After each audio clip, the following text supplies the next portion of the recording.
Uniknya di Jawa Tengah sebelum Ramadan yaitu biasanya kita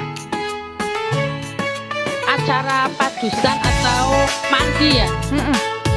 Mandi itu di sini biasanya kita mensucikan diri.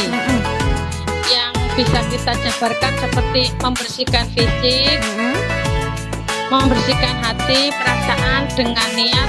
Karena kita mandi itu niatnya sebelum puasa. Terus sebelum itu juga kita ada budaya nyadran. Nyadran Itu berarti kita ziarah ke makam. Itu ke makam makam siapa itu? Biasanya kalau orang tua sudah meninggal itu kita membersihkan makam orang tua, membersihkan makam nenek atau saudara-saudara kita sudah meninggal. Makam keluarga lah gitu ya Bu ya? Iya, makam keluarga, nenek atau keluarga kita yang sudah meninggal.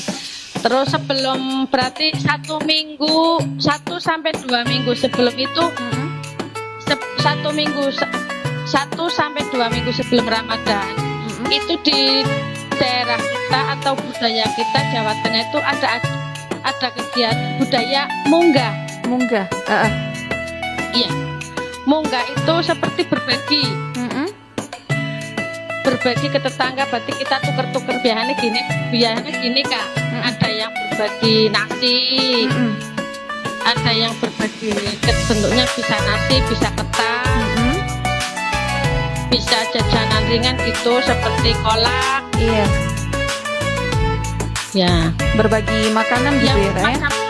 Iya, berbagi makanan sama saudara, sama tetangga dekatnya lah. Nah, selanjutnya selanjutnya untuk setiap harinya itu di lingkungan kita, berarti khususnya Pemalang, itu ada membangunkan orang sahur gitu. Berarti itu sudah jadi budaya. Iya. Itu membangunkan dari rumah ke rumah apa gimana itu Kak? Iya, itu dari rumah ke rumah, kadang dari jam 2.